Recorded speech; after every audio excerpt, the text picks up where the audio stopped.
qu'on a vu jusqu'à maintenant, on a étudié les lois de la réflexion et de la réfraction. Ce sont des choses que la plupart d'entre vous avez vues, je pense. On va voir aujourd'hui le premier chapitre qui applique ici les lois de la réflexion pour déterminer les propriétés de systèmes optiques qui sont intéressants et qui sont vachement utilisés dans la vie courante. On va utiliser les miroirs sphériques. Donc je vais peut-être remontrer ça un coup. Ce que j'ai amené ici, c'est un miroir dit grossissant. Les filles vont tous ça chez elles. Vous avez une face avec un miroir plan, une face avec un miroir légèrement sphérique. Et si vous regardez dans le côté sphérique, on se voit agrandi en fait. Donc c'est utilisé, l'importance culturelle, industrielle du miroir pour se maquiller est énorme, mais c'est aussi utilisé pour d'autres trucs, genre pour faire des télescopes. Quand on veut faire une image d'une étoile lointaine ou d'une galaxie, ce genre de système, il se trouve que c'est vraiment très très bien adapté. Et bon, on fait ça en un peu plus gros, hein, j'en parlerai tout à l'heure, mais voilà, essentiellement on va étudier des systèmes qui permettent de faire des images, d'agrandir des images, de faire des instruments d'optique performants avec quelque chose d'aussi simple qu'une surface sphérique qui est aluminisée ici, qui est réfléchissante. Alors il va y avoir, donc l'objectif de ce chapitre-là, il est double. Il y a une partie un petit peu technique qui est de démontrer certaines propriétés de ces systèmes. Donc il faudra vous accrocher, peut-être que vous allez les comprendre tout de suite ou peut-être pas, mais normalement avec ce qu'il y a au tableau et si vous regardez le film, normalement ça ira, je vais vraiment mettre tous les éléments. Même si parfois ça va un peu vite, vous aurez tout ce qu'il faut. Vous aurez en plus les notes de cours qui sont sur le Moodle, dans lesquelles tous les calculs dont je vais parler maintenant sont détaillés. Donc normalement vous avez tout ce qu'il faut. Si en plus vous avez besoin d'aide, vous me demandez, il n'y a pas de problème. On pourra passer du temps à certains détails s'il vous pose problème. Donc ça sera une partie technique. Et il y a une partie plus savoir-faire, c'est-à-dire qu'on va démontrer certaines règles, notamment pour construire des images avec des systèmes optiques, de le faire avec une règle et puis un crayon. Et ça, l'objectif, c'est plus que vous sachiez les utiliser. Les règles vont être simples, il suffit de lire des phrases et de les appliquer. Donc je vous demanderai de savoir faire ça. D'accord ? Donc, si une de ces deux parties vous pose problème, ne perdez pas espoir et concentrez-vous sur l'autre. Si à un moment au début, là, ça va être un petit peu technique pendant un quart d'heure, puis au bout du quart d'heure, vous en avez marre, on va passer ensuite à des choses moins techniques, justement, donc vous pourrez raccrocher. Ne perdez pas le fil sur l'heure et demie, normalement, vous serez occupé pendant pas mal de temps. Okay ? Alors le chapitre s'appelle Suspense insoutenable, chapitre 2. Miroir sphérique.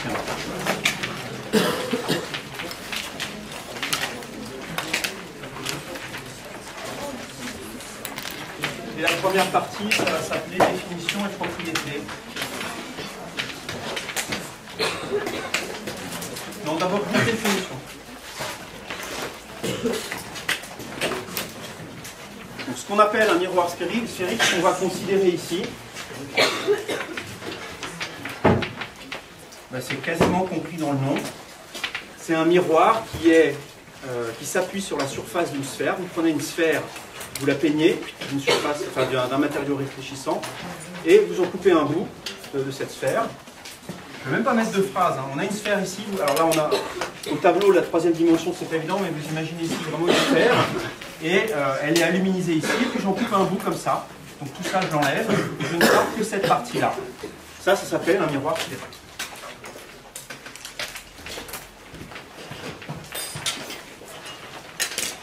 Alors attention, je peux découper ici la forme que je veux, hein. Je peux découper quelque chose vaguement de carré, d'octogonal, etc. Ça reste un miroir sphérique. Hein. Sphérique, c'est vraiment la forme de la surface ici. Ce n'est pas la forme du bord par lequel on découpe la surface. Si vous regardez le miroir sphérique qui est ici, là, donc là vous ne voyez pas tellement que c'est courbé. Moi si je regarde de face, je vois bien. En fait c'est une sphère qui est assez énorme. Ici le centre, là, le rayon de courbure de la sphère, il est assez grand, je vais définir ça tout à l'heure. Et là, ça ferait une sphère qui part comme ça. Et on a découpé là-dedans un rond. On aurait pu découper aussi bien un carré ou un triangle. Ça serait resté un miroir sphérique. Hein. Ce n'est pas la forme du tour, c'est vraiment la courbure de la surface elle-même. Ici, qui définit la sphéricité du miroir. Ce qu'on appelle le rayon de courbure du miroir, c'est le rayon de la sphère initiale, celui dans lequel on a découpé le miroir. On va souvent le noter grand R. Donc ça s'appelle rayon de courbure du miroir. En fait, on va toujours le noter grand R dans le cours que je vais vous présenter ici. Et alors on distingue deux miroirs sphériques différents, suivant qu'une fois qu'on a découpé, le bout qui est ici, selon qu'on regarde la surface argentée depuis l'extérieur, ou bien on la regarde depuis l'intérieur. Là, vous pouvez regarder votre cuillère. Votre cuillère, c'est pas tout à fait une sphère, en général, c'est une forme un peu plus compliquée, mais vous voyez bien qu'il y a deux faces sur votre cuillère. La face dans laquelle on met la soupe ici, et puis celle qui va vers le bas en général, qui est celle-là. Du coup, on distingue deux utilisations de ces miroirs sphériques. On appelle miroir concave. C'est quand on regarde dans l'intérieur de la sphère. Quand on utilise l'intérieur de la sphère.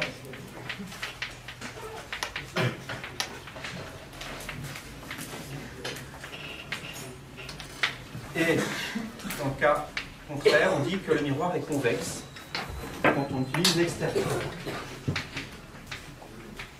Bon, ça peut être un moyen de s'en rappeler, convexe extérieur de la sphère. Quelqu'un peut me prêter sa cuillère? Merci. Donc, sur la cuillère que j'ai dans la main, là, ceux qui sont loin ne la voient peut-être pas bien, est-ce que la face convexe, c'est celle-ci, solution numéro 1, ou est-ce que c'est celle-là, solution numéro 2? Qui est-ce qui dit que convexe, c'est là? Qui est-ce qui dit que c'est là? Donc, tout le monde semble avoir compris la définition, effectivement. Donc, convexe, c'est cette partie-là.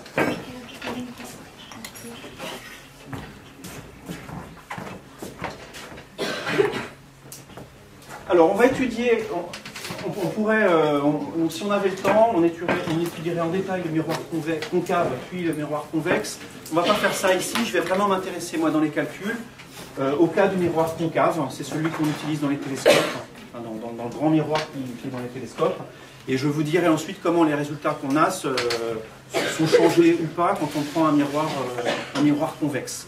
Dans les notes, vous avez les deux types de calculs. Donc vous pourrez vraiment aller voir la partie du cours, disons, qui manque ici, qui concerne le miroir convexe. Donc je vais ici m'intéresser aux propriétés du miroir convexe.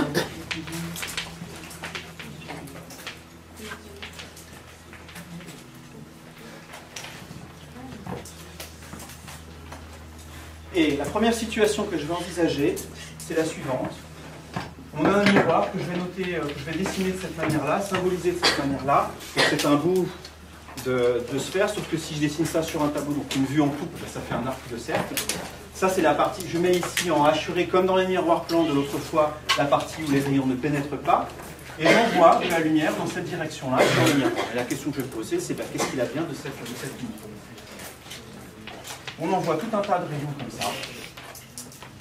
Et la question que je me pose pour l'instant, c'est qu'est-ce qui se passe quand ces rayons atteignent la surface du miroir? Le miroir est réfléchissant, donc les rayons sont réfléchis.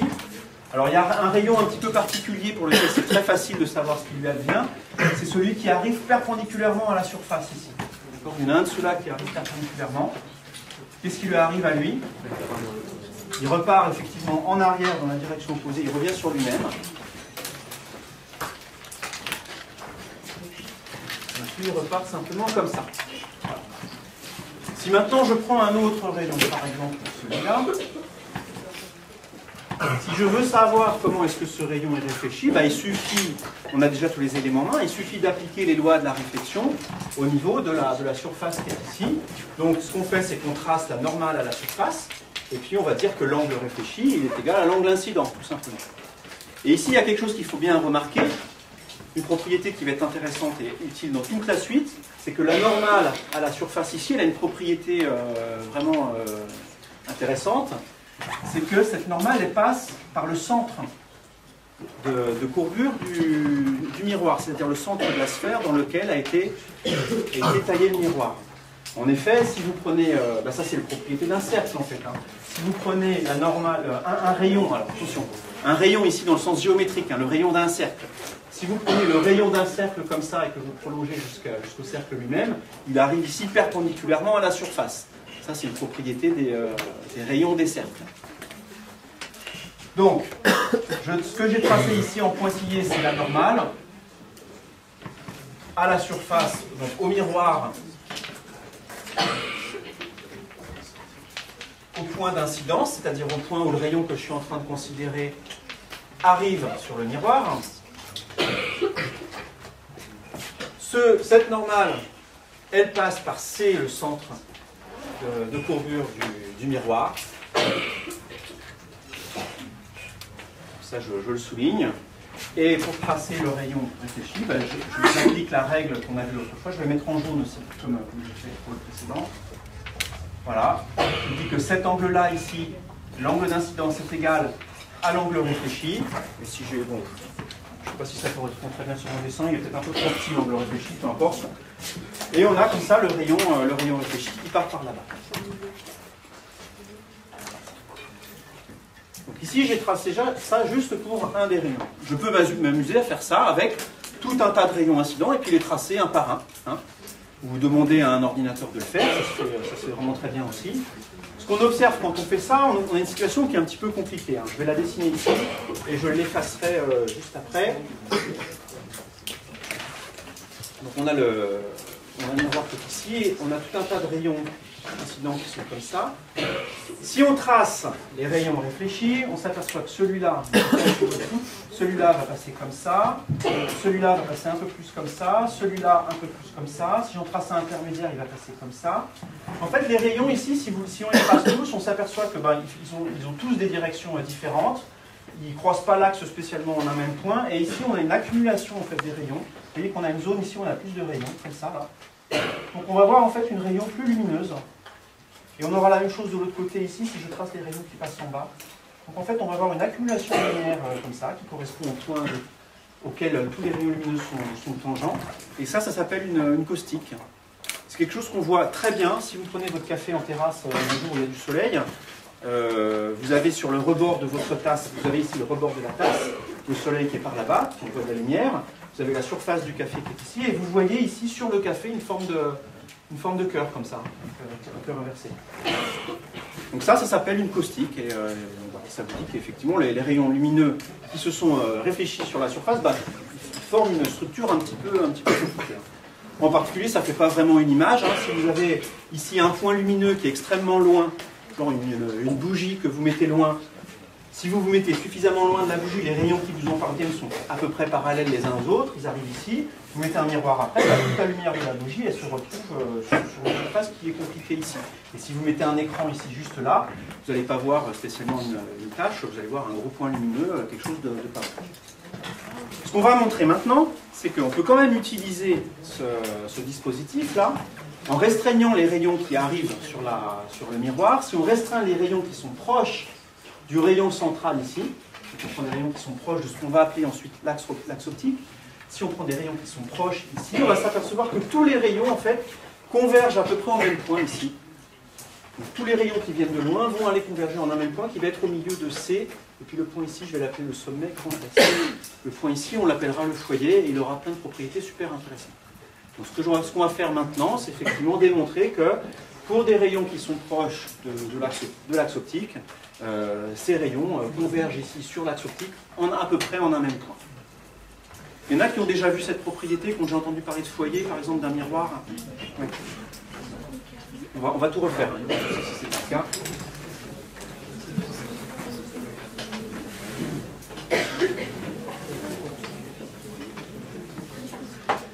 Alors, je vais refaire la figure en plus grand, vraiment plus grand. Si on va faire un petit peu de géométrie, on aura besoin de place.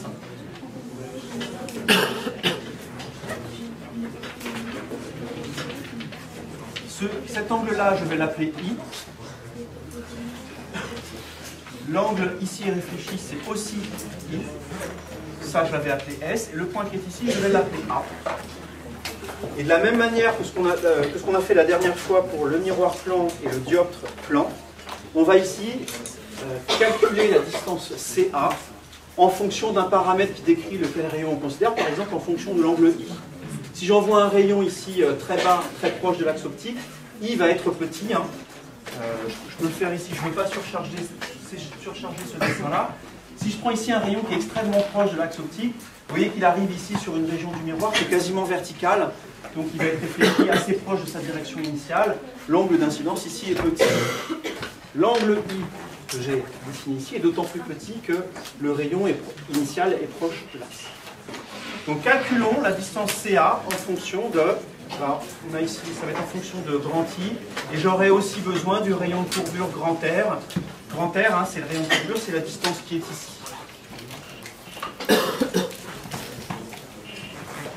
Alors soyez pas déçus si je ne vous demande pas de chercher ça tout de suite, vous aurez des trucs à faire après, ça va venir bien assez tôt.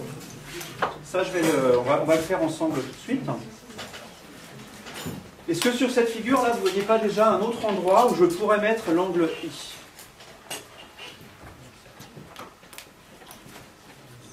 Je vais mettre des lettres, peut-être ça va être H.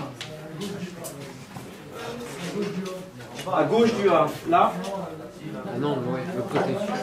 Là. Droite, ouais. Toi, tu dis là? Là? Là? Non, perdu. Non, ben, juste Là, oui. Ça, c'est le coup des angles internes-alternes. Là, on a deux droites parallèles. On a la droite pointillée qui fait un angle I avec la horizontale. Donc, elle fait toujours ici un angle I avec l'horizontale. Hein. Donc, ici, c'est encore I. Et du coup, on a une propriété intéressante sur le triangle CAH. Il est isocèle.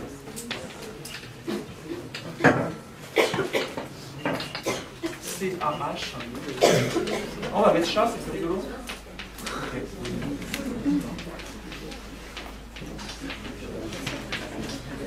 En A.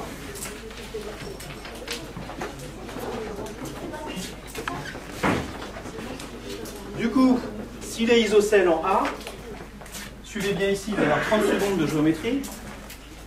Si je prends la hauteur du triangle, je passe par A ici. Cette triangle, cette droite, effectivement, est aussi médiatrice dans ce cas-là. Et donc, elle coupe nécessairement le segment CH en son milieu. Donc, le point qui est ici, c'est un peu évident, hein, le triangle isocèle, je le coupe en deux comme ça, voilà, on a deux moitiés égales de chaque côté. Donc, la distance ici entre le point, je peux l'appeler B, celui-là, là, entre le point C et le point B, c'est R sur 2.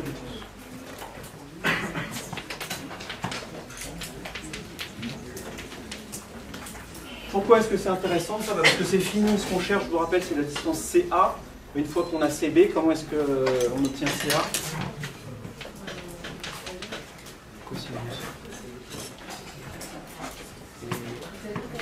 Alors, vous pouvez effectivement cligner de l'œil. Alors, comment est-ce que sont reliés CA et CB? Cosinus. Alors, d'accord, je vais peut-être l'écrire plus lentement. Cosinus I est égal, donc dans le triangle qui est ici, là, c'est celui-là qu'on va considérer, le cosinus de cet angle-là, c'est le côté adjacent sur l'hypoténuse, donc c'est CB sur CA. Donc CA est donné par CB sur cosinus I, c'est-à-dire, comme CB c'est pareil que BC, hein, je vais écrire CB d'ailleurs, c'est R sur 2, donc ça fait CA est égal à R sur 2 cosinus I.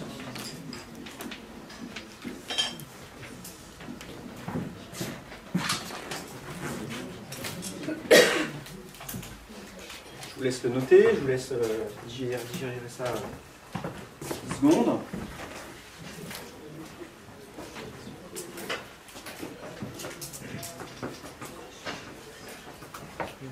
Ça nous dit une première chose qu'on avait déjà remarqué tout à l'heure, c'est que la distance CA dépend de l'angle I. C'est-à-dire, si je fais le dessin ici pour un certain I, j'obtiens un point A qui est ici. Si je prends un autre rayon qui vient qui a une autre distance par rapport à l'axe, par exemple un rayon qui serait ici, si je refaisais la figure avec ce rayon-là, j'obtiendrais un autre point A ici, et la distance CA serait modifiée, puisque l'angle I est modifié ici. Donc ça dépend de I. Donc ça vous dit que, en premier abord, si on regarde ça un petit peu naïvement, la position du point A ici dépend du rayon qu'on a considéré. Maintenant, le truc qui est intéressant là-dedans, c'est que quand l'angle I est petit, le cosinus I ici, il a une propriété particulière, c'est qu'il est... Qu'est-ce qu'il a quand I est petit? C'est égal à I. C'est pas presque égal à I. Non? Alors, j'écris d'abord la vraie propriété et je parle de la fausse. Cos I est proche de 1 lorsque I est petit.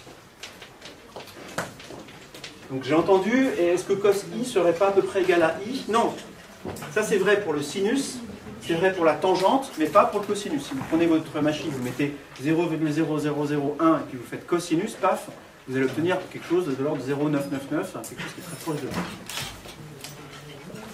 Donc, ça veut dire déjà que si effectivement i est petit, le cosinus ici va être de l'ordre de 1, et donc CA va être de l'ordre de R sur 2, donc le point A il va être proche du milieu de CS. Là. Donc les rayons ils vont converger quelque part au milieu de CS. Mais on a mieux que ça. On peut savoir comment est-ce que cos i est proche de 1. Ça c'est quelque chose dont j'ai parlé la dernière fois dans une parenthèse, ça s'appelle les développements limités. Et je vais vous donner ici le développement limité de cosinus i. Quand i est petit, le cosinus... Est-ce que quelqu'un connaît, tiens, le développement limité de cosinus? C'est 1 plus quelque chose ou moins quelque chose?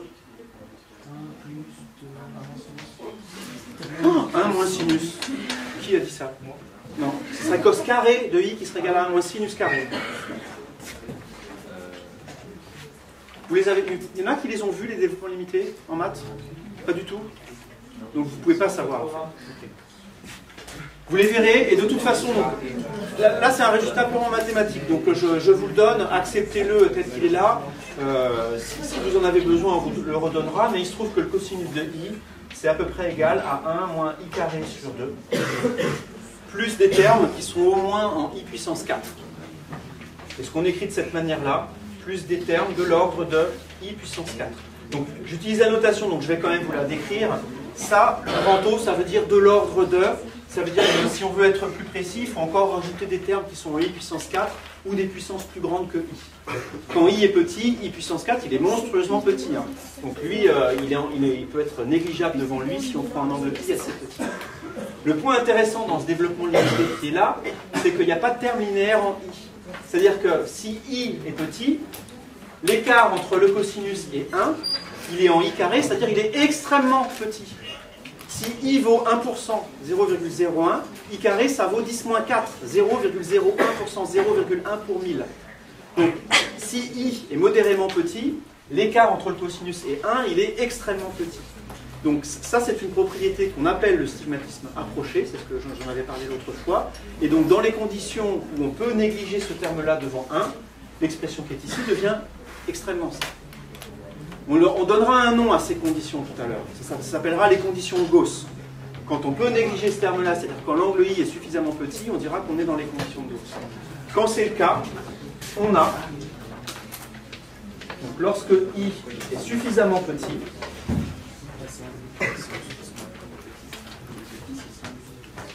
les deux M a suffisamment, ouais.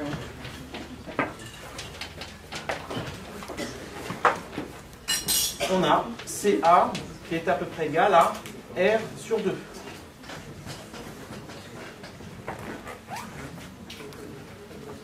Ce qui veut dire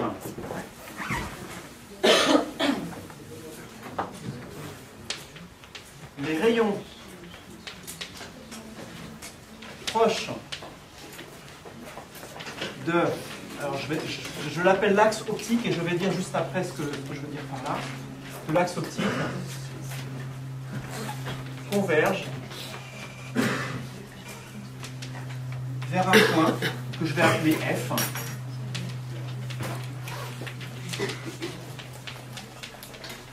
Appelé le foyer image. Et vérifiant CF est égal à R sur 2. On peut aussi noter d'ailleurs, CF est égal à CS sur 2. Sur votre figure, vous avez encore le point C et le point S. Hein. S, c'est le sommet, C, c'est le centre. Donc la distance R, c'est aussi la distance CS.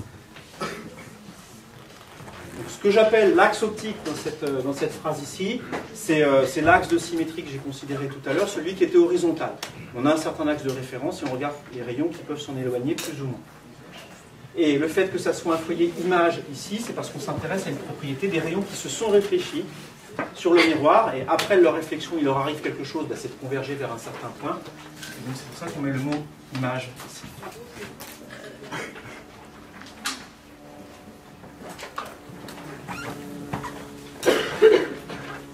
Alors, avant de poursuivre ça un cran plus loin, est-ce que vous avez des questions sur ça?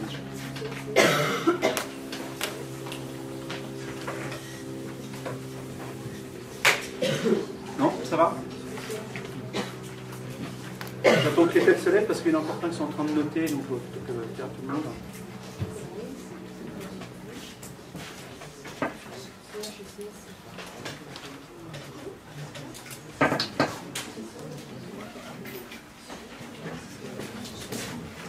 Alors, un petit peu plus dur. Là, pour l'instant, ce qu'on a considéré, c'était un faisceau de rayons parallèles qui arrivent sur le miroir et donc qui convergent tous en un point s'ils sont au départ suffisamment proches de l'axe optique.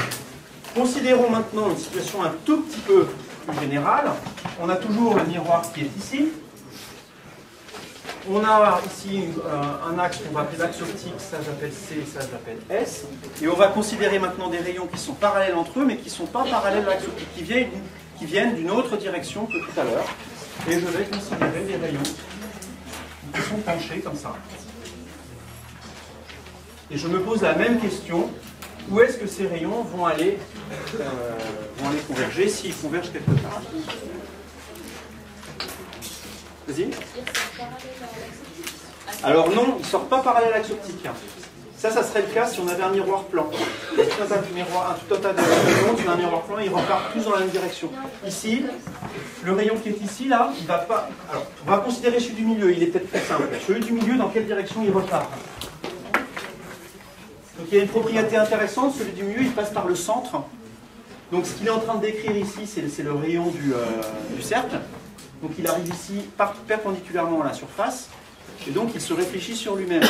Les rayons qui passent par le centre, ça je le redirai tout à l'heure, ils ne sont pas déviés en fait. Enfin, ils ne sont pas déviés, ils partent dans la direction où ils sont venus. Toi mon gars, tu repars par là-bas.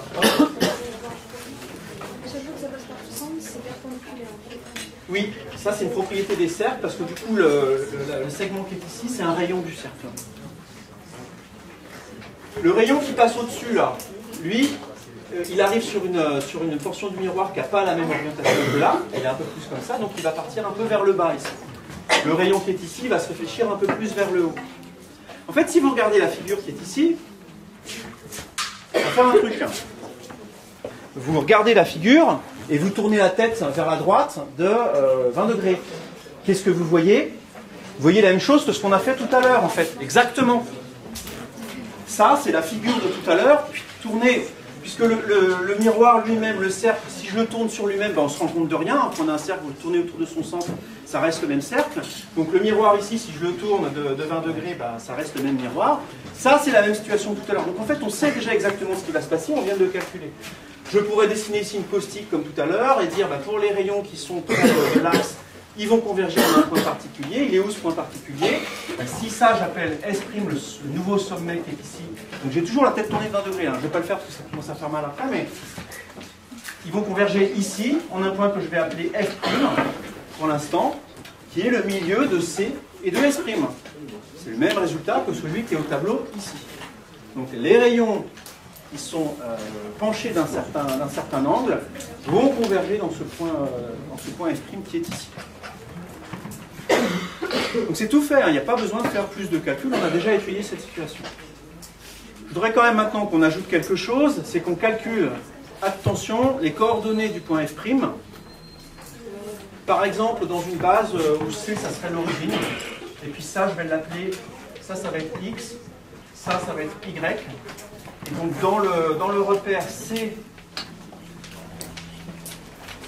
X, Y, je donnerai les coordonnées du point F'.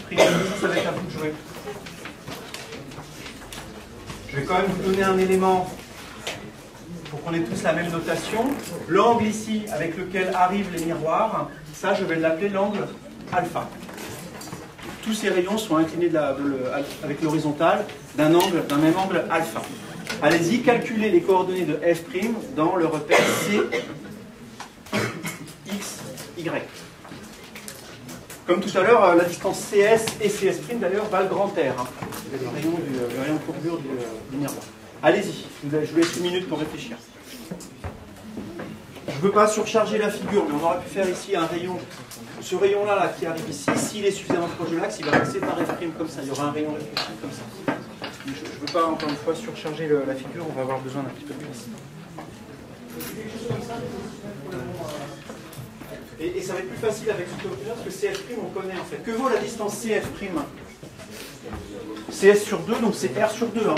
La distance qui est ici, d'après la propriété qui est là-bas, c'est R sur 2.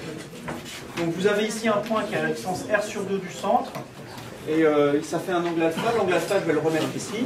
Ça fait un angle alpha avec l'horizontale. Normalement, vous savez déterminer les coordonnées d'un tel point. Je vous écoute. Quelle est la coordonnée suivant X de ce point-là? Quelqu'un là? CF' cos alpha, c'est ça que tu as dit? Non? Ouais. Voilà. Donc effectivement, c'est cette distance-là. Je vais projeter ici. Ce qu'on veut, nous, c'est la distance qui est ici. Hein. Celle-là.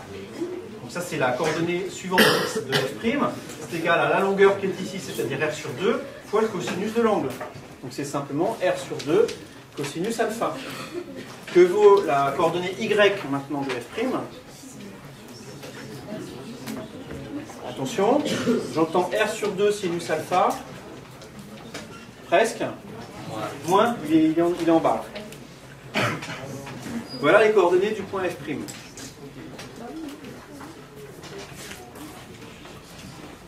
Cette expression peut se simplifier un petit peu dans le cas où on a des angles qui sont petits, encore une fois. Si l'angle alpha est petit, c'est-à-dire si on a des rayons qui sont peu inclinés par rapport à l'horizontale.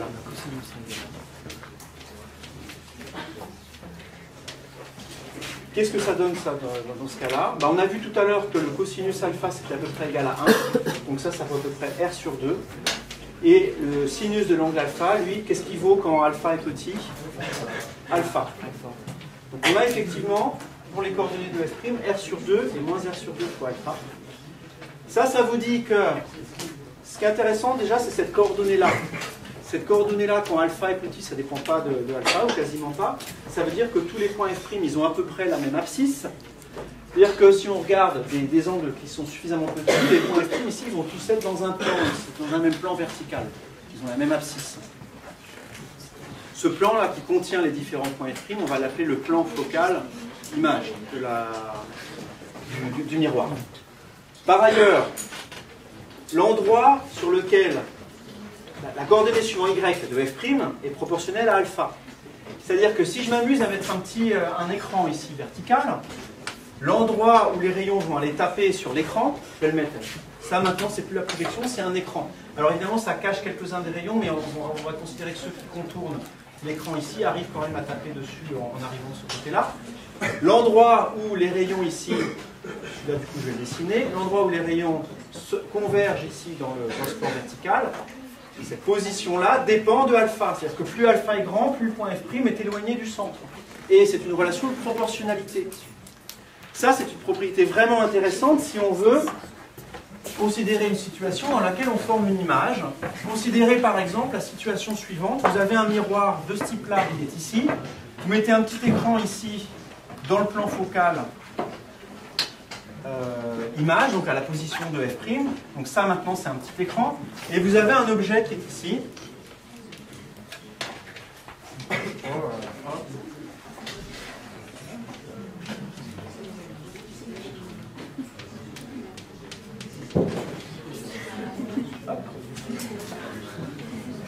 Et vous avez des rayons qui viennent, par exemple, de... Elle est un peu obèse, ma girafe.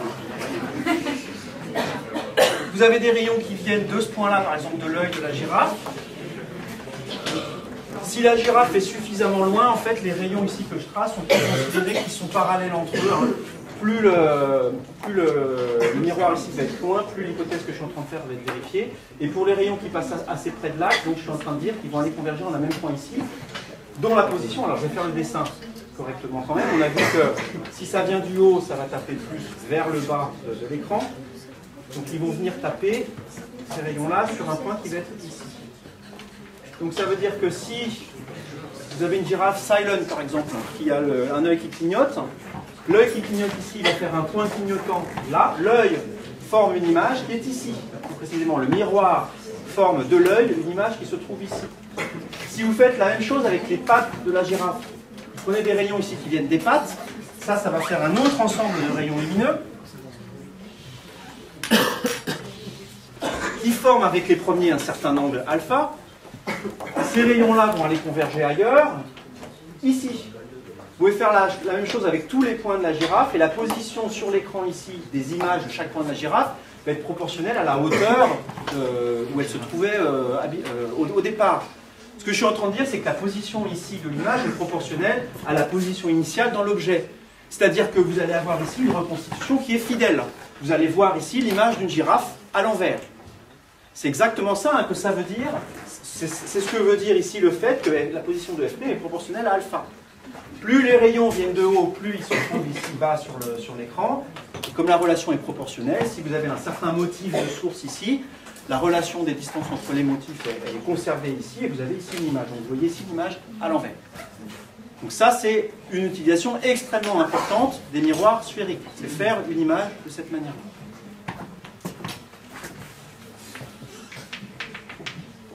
On obtient sur l'écran ce qu'on appelle une image. Mais attention, on a posé deux conditions ici pour arriver à ça. La première condition qu'on avait posée, c'était que les rayons devaient être quand même assez proches de l'axe optique, parce que sinon, ça ne convergeait pas en un même point, ça faisait une caustique bizarre, là ça n'allait pas. Donc ça c'est vrai si les rayons sont proches de l'axe optique.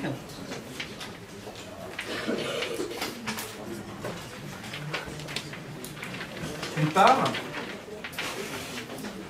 et d'autre part, il faut aussi qu'ils soient peu inclinés. On a utilisé le fait que alpha était petit. Donc une deuxième condition qui nous a permis d'arriver à cette conclusion-là, c'est que les rayons doivent être peu inclinés par rapport à l'axe optique.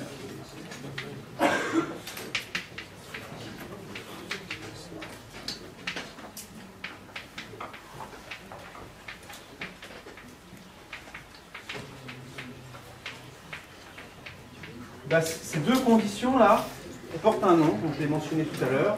Ça s'appelle les conditions de Gauss. Ce sont des conditions qui vont intervenir tout le temps en optique. Quand on veut faire une image avec un dispositif, on se met dans les conditions de Gauss. Je l'ai écrit et puis je repars un peu plus ça.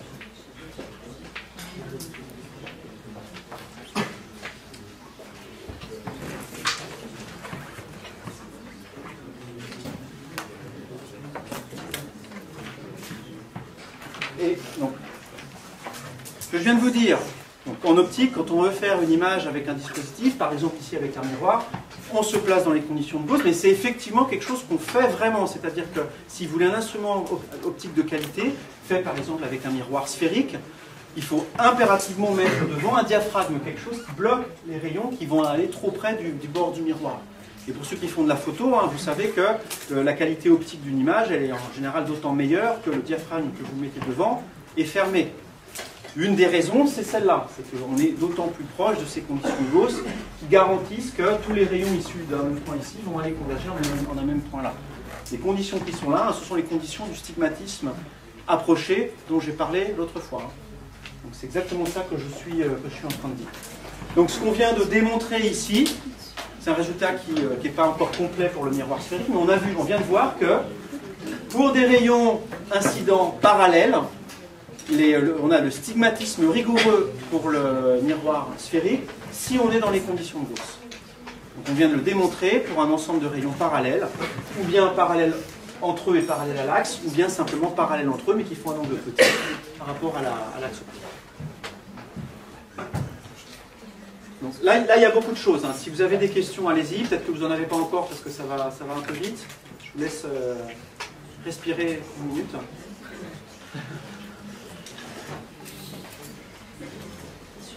Oui.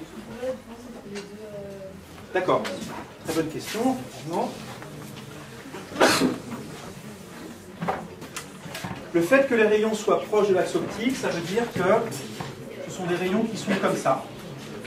On pourrait imaginer, donc ils sont comme ça. On pourrait imaginer des rayons qui sont proches de l'axe optique, mais qui sont très inclinés par rapport à l'axe.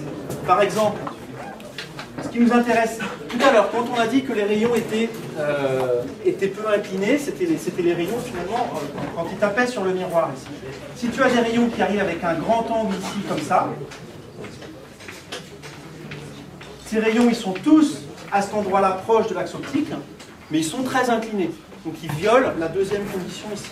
On peut aussi avoir des rayons qui sont peu inclinés, mais qui ne sont pas du tout proches de l'axe optique. Par exemple, si j'ai des rayons, l'axe optique qui est là, il y a un tas de rayons qui arrivent ici. Donc ils ne sont pas inclinés parce qu'ils sont parallèles, ils sont parallèles à l'axe optique, et par contre ils sont loin. Donc ils ne vont pas aller converger de tout là, eux ils vont aller converger un peu plus loin. Voilà.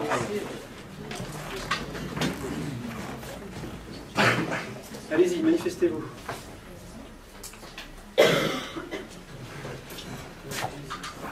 Alors, c'est presque fini pour la partie dont j'avais dit qu'elle serait technique. Et même pour les calculs, c'est effectivement quasiment fini. Je vous ai énoncé un résultat que là, cette fois-ci, je ne vais pas démontrer.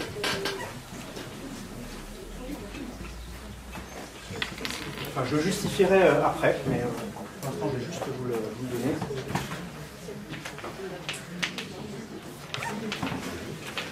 Alors, pardon, plutôt que résultat, je vais appeler ça propriété générale. C'est vraiment une propriété que je vais énoncer.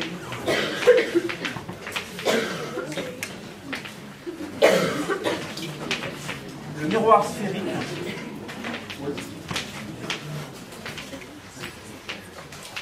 est approximativement symétrique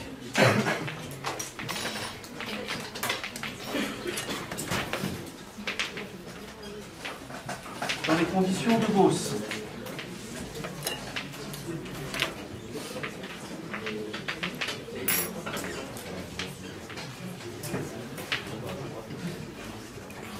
C'est-à-dire, là le résultat que j'annonce ici est beaucoup plus général que celui que j'ai dit avant, c'est-à-dire que ça ne parle pas spécifiquement de rayons qui sont parallèles à l'axe optique ou qui sont parallèles entre eux.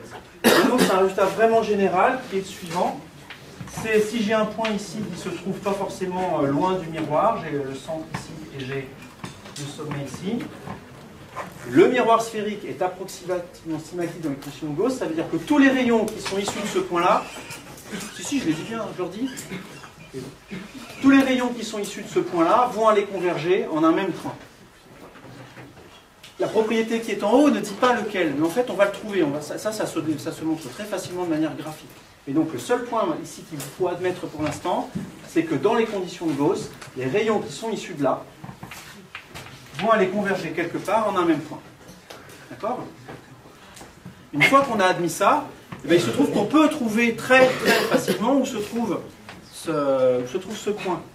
On peut pour ça, si tous les rayons convergent vers le même point, ben on n'a qu'à en prendre deux, dont on sait tracer la marche. Ces deux rayons vont se croiser quelque part. Si tous les rayons se croisent au même endroit, ben ils se croisent au même endroit que ces deux-là. Donc on va prendre deux rayons particuliers, on va trouver leur intersection, et du coup ça va nous dire où est-ce que tous les rayons vont effectivement converger. Comme rayon particulier, on peut prendre par exemple, est-ce que vous en avez un à proposer? Celui qui passe par le centre, effectivement celui-là, ce rayon-là, il a la propriété d'être réfléchi sur lui-même. Donc le rayon 1, qui est ici, arrive comme ça et repart dans cette direction-là, et puis repart du coup par là. Qu'est-ce qu'on pourrait prendre comme deuxième rayon? D'accord? D'accord, un qui est parallèle à l'axe optique. Et pourquoi est-ce que lui il est intéressant? Effectivement, lui on l'a étudié tout à l'heure, et on a vu que dans les conditions de Gauss, il passait par le point, le foyer qui est ici, par le milieu de CS, et donc il passe par là-bas. Et bien c'est fini, voilà. Tous les autres rayons, ils vont passer par ce point-là, si la propriété qui est ici est vraie, et je vous ai demandé de l'admettre. Donc les les rayons qui viennent du point A ici, vont tous aller converger au point A' plutôt, c'est ça la convention. Donc A' qui est ici, et ce point A, on l'appelle l'image de A. Vous voyez qu'on n'a pas fait d'hypothèse, on n'a fait qu'une hypothèse, c'est que ce point ici existait, donc que tous les points allaient se croiser au même endroit. Et maintenant on sait où vont aller tous les rayons. Si vous voulez vous en convaincre, on peut en tracer un troisième rayon en fait. Il va passer par là aussi. Celui qui passe par F, dans le foyer ici. J'en ai pas encore parlé, mais je vais le faire tout de suite.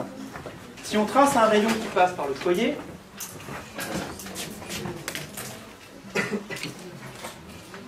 ce rayon, comment est-ce qu'il repart?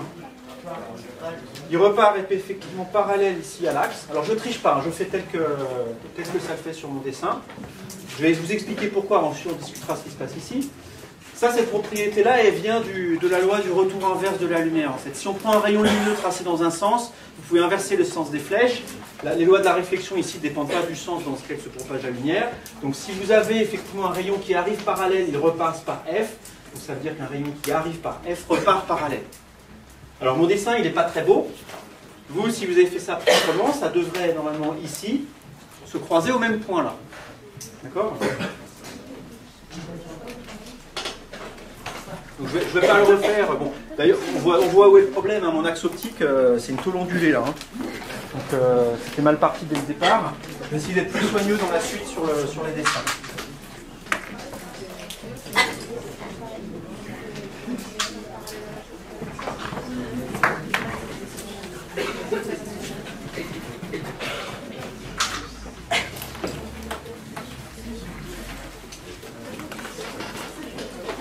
Alors je vais rappeler tout ça.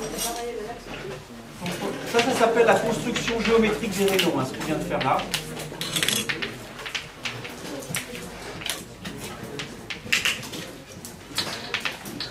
On a plusieurs rayons particuliers.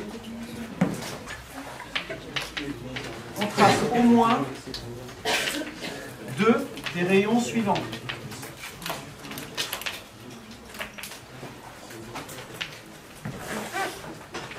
Le rayon 1, ici, le rayon qui passe par le centre n'est pas dévié.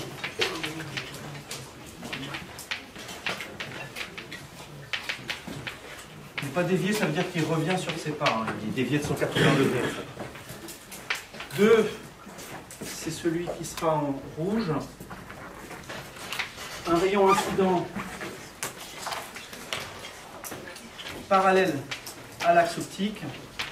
Je vais l'écrire comme ça.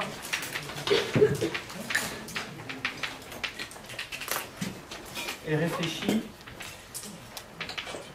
vers le foyer. Vers F. Troisième rayon, le rayon dessiné en vert. Le rayon incident qui passe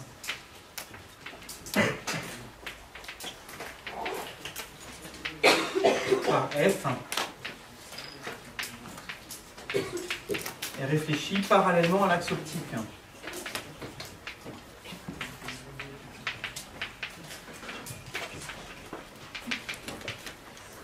On va dessiner un quatrième. Il y en a un autre dont je ne vais pas parler ici. C'est le rayon qui passe par S. Regardez bien ici. Si vous prenez un rayon, ça va commencer à être un petit peu confus. Le rayon ici qui passe par S, il arrive sur un endroit du miroir qui est très particulier là. Il arrive sur un endroit du miroir qui est vertical à cet endroit-là. Donc tout se passe comme si c'était un miroir plan ici. Lui, il ne voit pas que les bords sont courbés. Donc il repart dans la même direction que celle dans laquelle il repart avec un angle par rapport à l'horizontale qui est égal à son angle incident. Donc il repart par là-bas.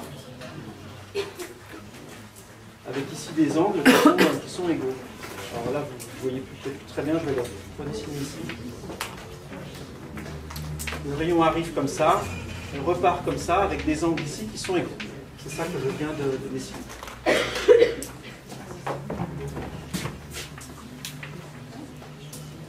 Le rayon qui atteint le miroir en S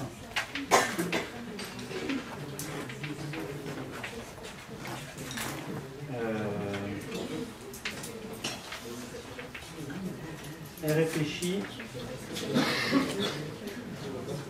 avec le même angle que son angle d'incidence.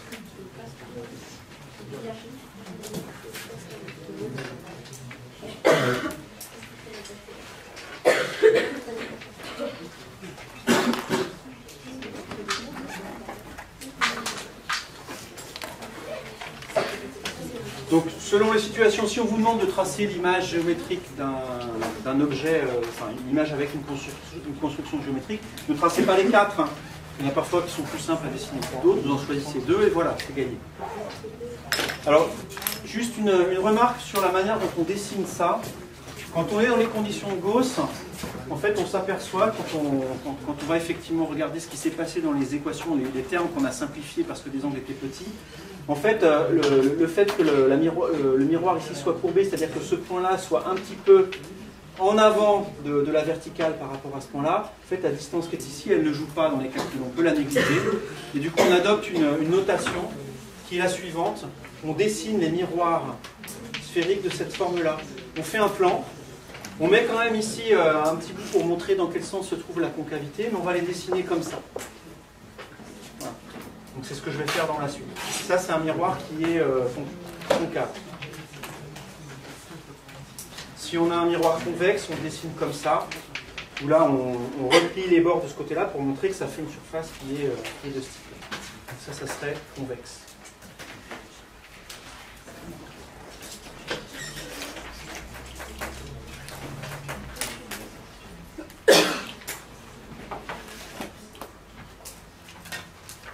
Bah, du coup, je vais vous faire bosser un peu. Là. Non, pas bosser aussi, bosser là.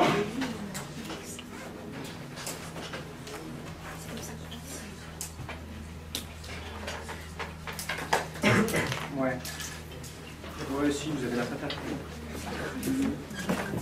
Donc ça, vous avez noté? Non?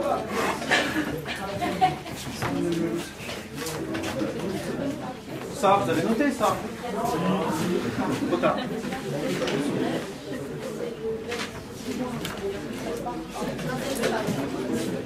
Bon, allez-y, notez ça, parce que je peux quand même avoir tout le monde derrière à la traîne.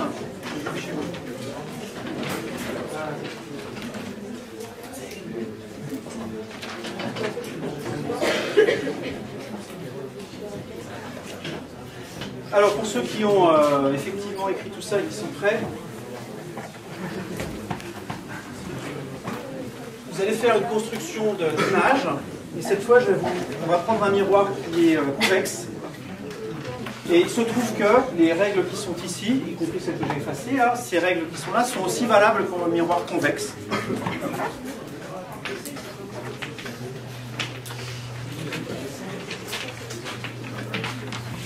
Donc miroir convexe, hein, ça va être le dos de votre cuillère. Et donc, faites la construction suivante. Alors, je vais peut-être vous placer d'abord les éléments importants. Comme tout à l'heure, ça, on l'appelle S. Attention, contrairement à tout à l'heure, le centre de courbure du miroir, il est maintenant ici. Hein, le miroir, en convexe, c'est une sphère qui est comme ça. Le centre de la sphère, il est de ce côté-là maintenant. Hein. Le centre de courbure est ici, le sommet est ici. On peut montrer que, ça c'est quelque chose que je ne veux pas faire ici, mais c'est dans les notes. On peut montrer que, dans le cas du miroir convexe aussi, le foyer se trouve là, au milieu de SC. D'accord? Ceci étant dit, prenez un objet, quelconque et puis vous dessinez son image.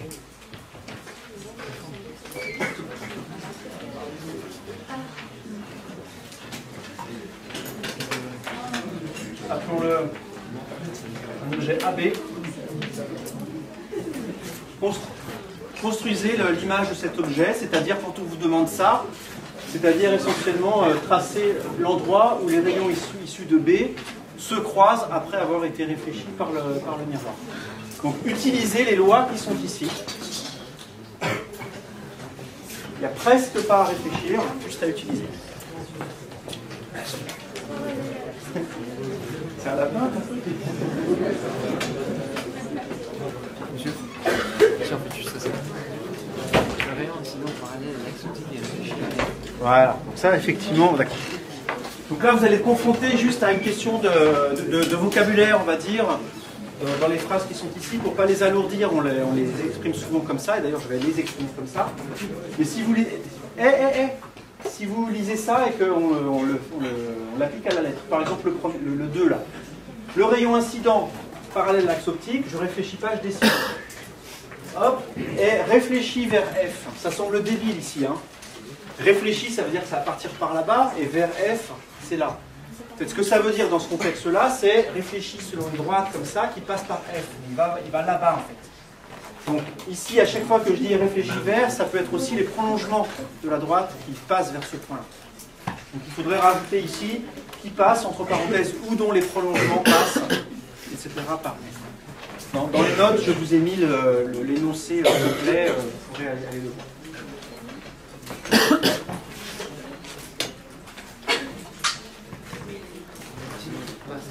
Donc là j'ai tracé le rayon 2. Alors j'ai pas le même code couleur que tout à l'heure, je me suis emporté, j'ai pris du jaune, j'aurais dû prendre du rouge. De la même façon, pour le rayon qui passe par le centre, en fait il a envie d'aller là-bas, le rayon, de passer par le centre. Je vais juste pour ce rayon-là redessiner vraiment la vraie surface ici. Vous avez le centre C, vous avez un rayon rouge qui arrive ici en ayant envie d'aller sur C. Quand il arrive sur le miroir ici, il rencontre une surface qui lui est perpendiculaire et donc paf, il repart dans la direction opposée. Donc, le point qui est ici, donc c'est le prolongement qui passe par C et le rayon effectivement repart sur lui-même. Il est comme ça. Du coup, il repart par là-bas. Et là, on est super embêté. Ils ne se croisent pas, effectivement. Le rayon jaune et le rayon rouge ne se croisent pas. Alors en fait, effectivement, la lumière qui suit le rayon jaune et celle qui suit le rayon rouge ne se croisent jamais. C'est vrai. Mais si vous imaginez que quelqu'un est ici avec son œil en train de regarder dans la cuillère. Il regarde l'écureuil par la cuillère. Il voit des rayons qui viennent d'ici. Il voit des rayons qui viennent de là. Pour l'œil, tout se passe comme si les rayons venaient du point qui est ici. Hein. Tout se passe pour l'œil comme si les rayons venaient du point de croisement, du prolongement rouge et du prolongement jaune. C'est ce point-là, du coup, qu'on appelle l'image dans ce cas-là. Le point qui est ici, B', c'est l'image. Et vous avez ici, du coup, alors ça va être un petit peu délicat à dessiner, mais vous avez ici tout un écureuil en plus petit à cet endroit-là. Je le fais, mais vous n'allez rien voir.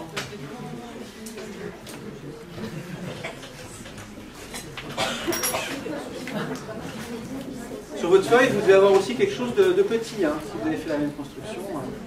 Après, ça dépend de comment vous avez mis A loin ou près par rapport à la surface du miroir. Mais vous devez tous être dans la situation où vous avez un point qui est ici. Maintenant, arrêtons de faire de l'optique, juste imaginez la situation. Vous allez tous regarder un écureuil à travers une cuillère. Donc vous avez l'écureuil qui est là, la cuillère. Ceux qui ont des cuillères, ils n'ont pas d'écureuil, mais vous avez la cuillère. Donc, vous regardez votre voisin. Comment est-ce que vous voyez votre voisin dans la cuillère? Vous voyez minuscule. Vous voyez les taches de yaourt, mais ça c'est autre chose. Vous voyez tout petit l'objet que vous regardez. Effectivement, c'est le cas ici. Hein. L'image, elle est toute petite. Une surface convexe, ça donne une image qui est plus petite que l'objet de départ.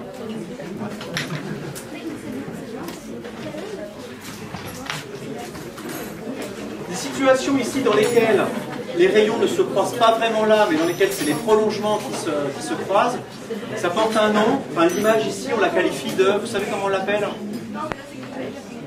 Ouais, virtuelle.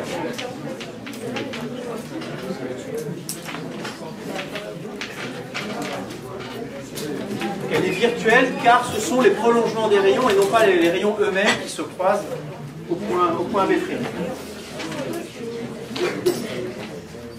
Je vous n'avez pas dit effectivement dans le mail d'amener des écureuils, je suis désolé, c'est plus précis la prochaine fois. Regardez-vous dans votre cuillère, côté extérieur de la cuillère, qu'est-ce que vous voyez? D'accord, vous voyez vous, très bien. Retournez la cuillère du côté intérieur maintenant, qu'est-ce que vous voyez? Vous voyez tous à l'envers dans votre cuillère? Non? Toi tu te vois à l'endroit? Non, peut-être, hein? Tu veux voir ta cuillère?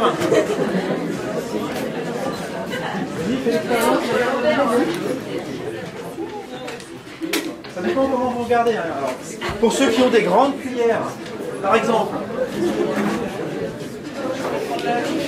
ça c'est une cuillère, hein. Enfin, je veux dire, c'est un miroir sphérique. Si tu te regardes là-dedans, qu'est-ce que tu vois? Toi, à l'endroit. Si tu te regardes là-dedans, est-ce que tu te vois là? Non, mais ouais, elle est à l'envers. Tu te vois à l'envers là. Ça dépend de la distance en fait. Votre cuillère, si vous faites l'expérience d'aller voir très près, alors ne le faites pas, vous allez vous faire mal et je vais être responsable, mais ne mettez pas la cuillère dans l'œil. Si on s'approche très près de la cuillère, on finit par se voir à l'endroit en fait.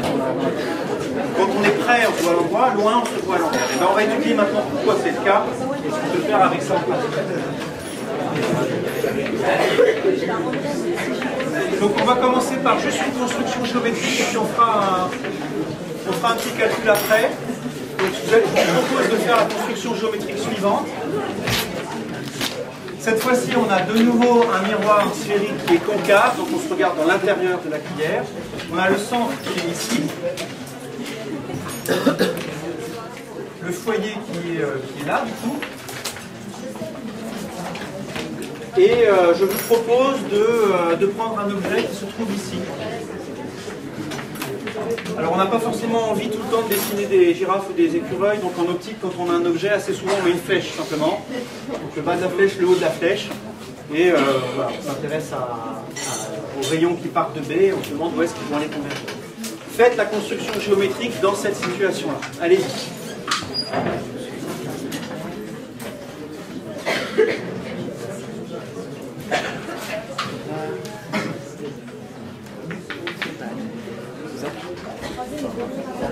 Si vous avez fait ce cas-là, dernière construction pour cette partie du cours, c'est F. Et vous mettez maintenant l'objet à gauche de S et à droite de F. Ici.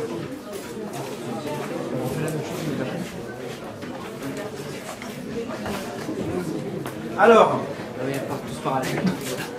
qu'est-ce que vous proposez comme rayon? Alors, il y en a qui sont embêtants, il y en a qui ne le sont pas. Si on veut prendre, on ne veut pas s'embêter. On prend ceux qui... Vas-y. Ceux qui passent par C. Alors celui-là, il est un petit peu embêtant. Je vais le mettre de côté parce que si on applique bêtement la règle, le rayon qui passe par C, on envoie la lumière par là. Et elle passe jamais par miroir, en fait. D'accord? On peut prendre le rayon parallèle. Celui qui part comme ça. Par ici. Oh, il est beau celui-là. Ok, pardon. Comme autre rayon, on peut prendre celui qui passe par F et qui repart parallèle. Voilà. B' est ici.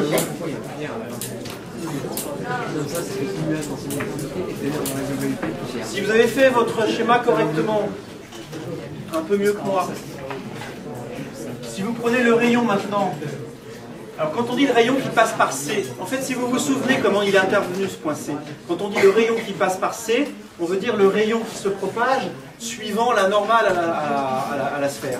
Donc c'est un rayon qui se propage suivant ça, donc c'est un rayon qui va par là-bas, il se réfléchit ici perpendiculairement à la surface et il revient dans cette direction-là. Et là, si mon dessin était bien fait, ça se retrouverait ici. Alors en fait, c'est assez simple à corriger, ça, je vais le faire en direct. Simplement parce que mon point F ici n'est pas du tout au milieu de CS. Donc je vais remettre le point C où il faut. Il est là. Donc on prend un rayon ici qui part dans cette direction-là, qui se réfléchit sur le miroir, qui revient et qui passe par là.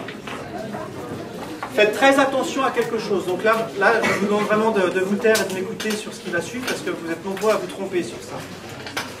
Les dessins qui sont au tableau, là, ils sont hyper perturbants.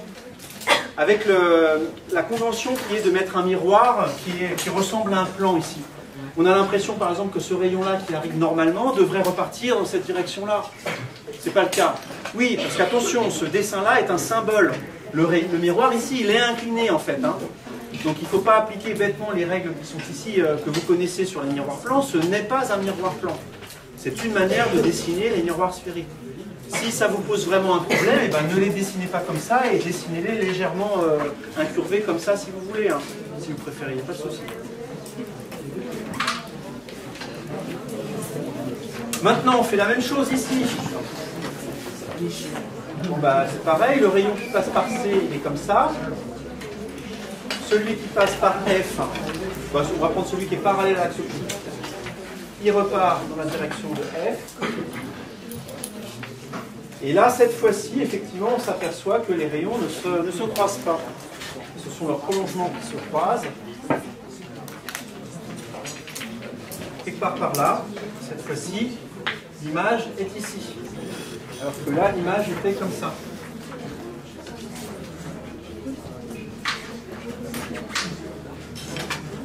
Donc en fait, ici, la situation, donc ce que vous voyez comme image dépend vraiment de où vous vous trouvez par rapport à F. Si vous êtes avant F, l'image est inversée par rapport à l'objet. Si vous êtes après, vous voyez, l'image est à l'endroit et elle est plus loin derrière là-bas. Avec votre cuillère, vous aurez un peu de mal parce que le centre de courbure de la cuillère, il est de quelques centimètres. Et en général, votre point de vision nette le plus proche, il n'est pas à quelques centimètres. Il faut que l'objet soit au moins à 15-20 centimètres pour que vous voyez net. Donc ça ne va pas marcher. Par contre, avec un miroir comme ça, là, si vous avez ça chez vous, vous avez accès à ça. C'est vraiment très simple à faire l'expérience. Ici, je me vois à l'endroit. J'éloigne, j'éloigne, j'éloigne. Alors, j'ai pas le bras assez long. Mais si je m'éloigne, à partir de moi, ici, là, je vois un gros truc informe. Pas de commentaire, merci. Je continue à m'éloigner. Et là, paf, je me vois à l'envers. On peut déjà dire un truc intéressant sur le miroir, là. Regardez, ici, je me vois à l'envers. Là, je me vois à l'endroit. Ça veut dire que le point F, le foyer, qui délimite la séparation entre les deux situations, il est à peu près à cette distance-là. C'est-à-dire que je peux déjà connaître le rayon de courbure du miroir. Si le point F est ici et le point S se trouve là, ça veut dire que le point C se trouve quelque part par là. Voilà. Donc le rayon de courbure du miroir qui est ici, c'est 3 mètres. Voilà. En gros. Hein. On verra plus tard aujourd'hui ou la prochaine fois que le rayon de courbure, ça permet de trouver le grossissement des télescopes, par exemple. Mais on pourra voir, si on utilise ça pour regarder la Lune, quelle taille de Lune on peut espérer voir, effectivement, si on le fait. Bon. Est-ce que vous avez des questions sur ces constructions-là? Ça, vous allez en refaire. Normalement, ça deviendra assez automatique. Il n'y a pas tant de situations que ça. Hein. On va le faire avec les miroirs sphériques. Il y a 2 sortes de miroirs sphériques. L'objet peut être avant ou après le foyer. Et vous le referez ça pour les lentilles. Et voilà, essentiellement, une fois que vous aurez connu, vous aurez rencontré 6 ou 8 situations, ça sera tout. Alors, je voudrais terminer par une propriété un peu plus quantitative. On va maintenant déterminer la relation de conjugaison du miroir sphérique.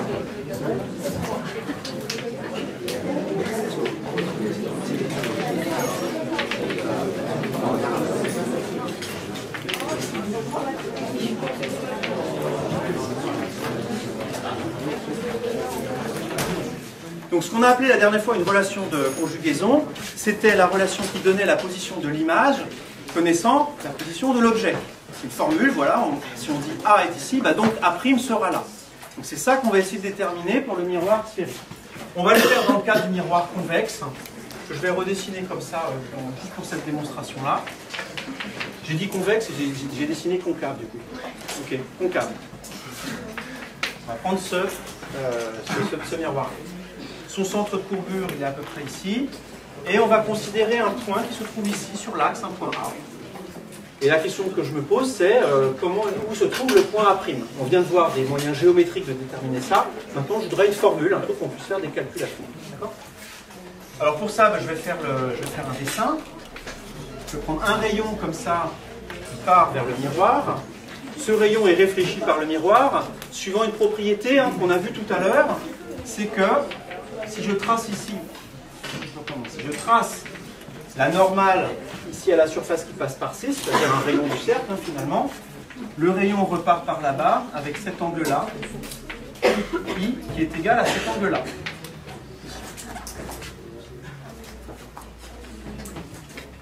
Et ce qu'on cherche nous, c'est finalement la distance CA', et la formule de conjugaison qu'on va trouver ici, ça va être une formule qui relie CA' à CA. D'accord ? C'est ça l'objectif. Dans un premier temps, je vais vous demander de me déterminer l'angle qui est ici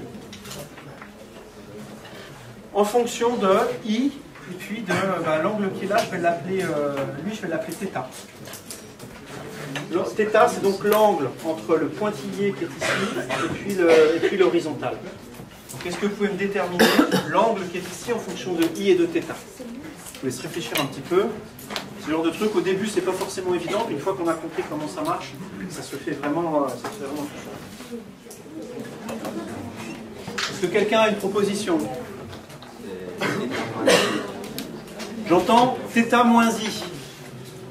Est-ce que ça parle à d'autres gens?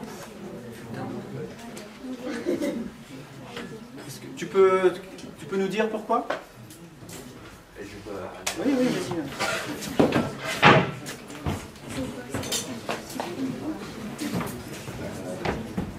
ça, on a pi moins θ. Oui. Pi moins θ ici. Et dans la Triangle. triangle, on a pi égale Oui. plus pi moins θ. Oui. Plus Super. ça.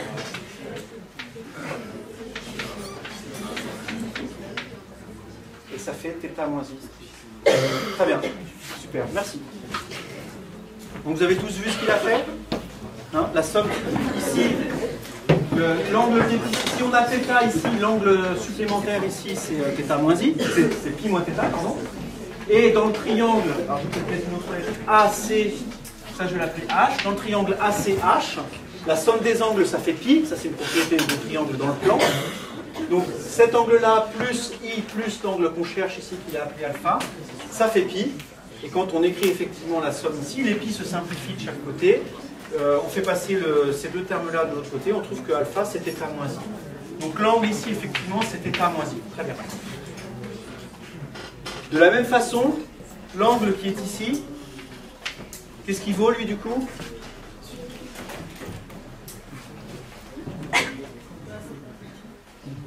Alors on peut montrer de la même façon que ça fait θ plus i en fait. Je vais le faire, attention, je ne vais pas l'écrire, je vais juste le montrer. Comment est-ce qu'on montre ça? Vous avez ici l'angle θ moins i. Dans le grand triangle A'H, vous voyez ce grand triangle là, c'est le plus grand triangle de la figure. Dans ce triangle, vous avez ici l'angle θ moins i. Vous avez ici quel angle? 2i. Donc vous avez θ moins i plus 2i, c'est-à-dire θ plus i est égal à pi moins cet angle-là. Si vous le faites, ça, vous trouvez qu'à la fin, effectivement, cet angle-là, ça vaut pi moins ça. Donc l'angle qui est ici, c'est bien celui qui est indiqué. Encore une fois, la démonstration de ça, elle est aussi dans les notes, donc vous pouvez aller voir. C'est vraiment la même chose que ce qu'il a fait là. Donc du coup, si on enlève un petit peu dans cette figure les choses qui ne vont pas nous servir, on a θ moins i ici, θ plus i ici. Ça, finalement, on s'en fout. Ça aussi, c'était i, mais ça n'intéresse plus. On a θ ici, voilà.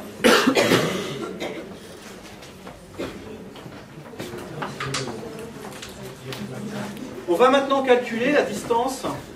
En fait, on va prendre S comme référence, c'est un petit peu plus simple pour le premier calcul. On va calculer SA, puis SC, puis SA' en fonction de la hauteur qui est ici. Donc, je vais l'appeler H. Vous allez voir qu'à la fin, elle ne va pas jouer un rôle important, mais on en a besoin comme intermédiaire dans le calcul.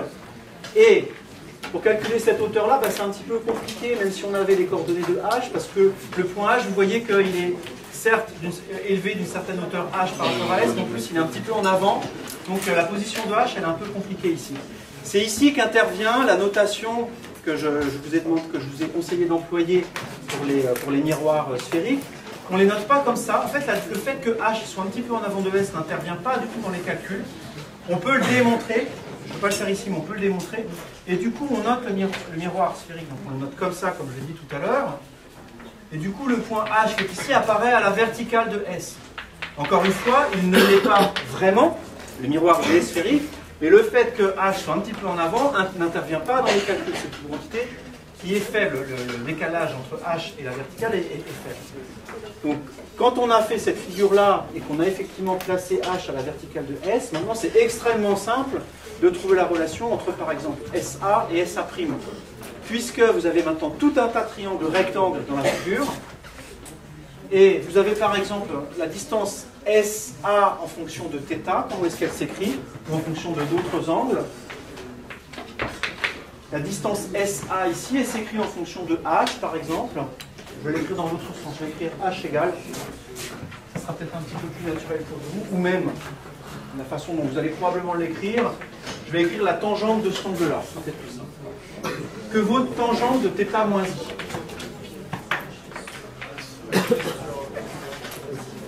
Oui. Donc petit h sur SA. Effectivement. Tangente θ.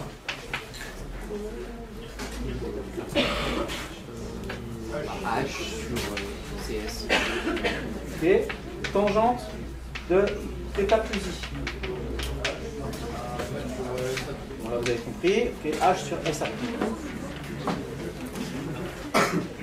Dans tout ce qu'on fait jusqu'à maintenant, là, dans tout ce qu'on va faire dans la suite, on se place dans les conditions de Gauss, c'est-à-dire qu'on utilise le miroir dans des conditions un peu spéciales. Et dans les conditions de Gauss, par définition des conditions de Gauss, les angles qui interviennent là-dedans sont petits. Θ est petit, I est petit. Ça veut dire que ça, la tangente de l'angle θ moins I, si θ est petit et I aussi, θ moins I est petit, et donc ça, c'est à peu près égal à θ moins I. Ça, c'est à peu près égal à quoi? Θ. Et ça, θ plus I. Ok.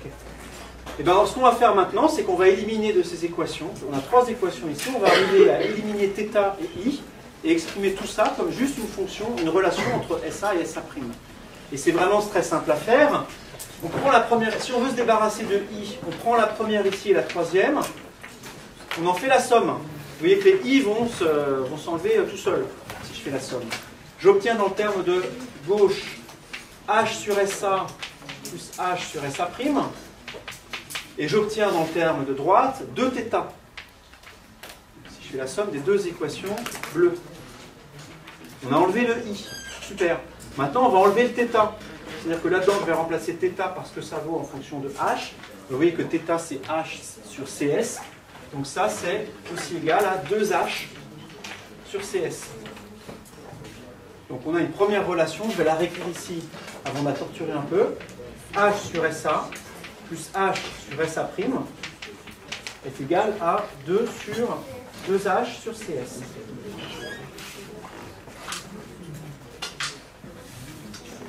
Est-ce que vous pouvez me dire un truc intelligent sur cette relation? On peut simplifier H. Ça, c'est super important. Donc là, écoutez bien aussi. Si on n'avait pas pu simplifier H de cette équation, qu'est-ce que ça aurait voulu dire? Ça aurait voulu dire que la relation entre A' et A aurait dépendu de H, c'est-à-dire de quel rayon on considère. J'aurais fait la figure ici avec un H donné, donc le rayon qui vient taper là, poum, j'aurais obtenu un certain point A'. Si la relation dépendait de H pour un autre rayon qui vient taper ailleurs, j'aurais obtenu un autre point A'. Précisément, non. Là-dedans, le H se simplifie, on peut diviser par H, il n'intervient plus, ce qui veut dire que cette relation, elle est vraie pour tous les rayons issus de A. Du moment qu'on est dans les conditions de Gauss, hein. On est d'accord sur ça.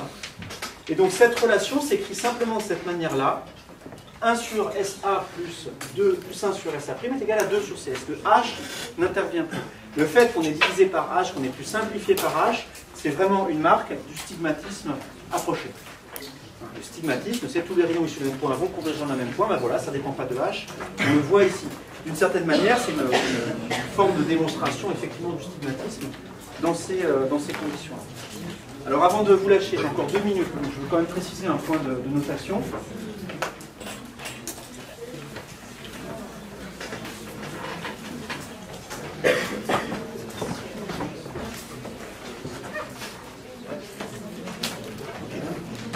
Donc là pour l'instant, j'ai la démonstration qui est ici, je l'ai faite dans le cadre du miroir concave, et tout ce qui apparaît là-dedans, ce sont des distances, c'est-à-dire des vraies distances, des grandeurs positives. On peut faire la même démonstration pour les miroirs convexes, et on s'aperçoit qu'on trouve une relation similaire, mais avec des signes qui changent. Et on peut montrer que, et ça je vous demande de me faire confiance sur ça, et encore une fois, c'est dans les notes aussi, on peut montrer dans le cas général, pour les deux miroirs, pour les deux types de miroirs,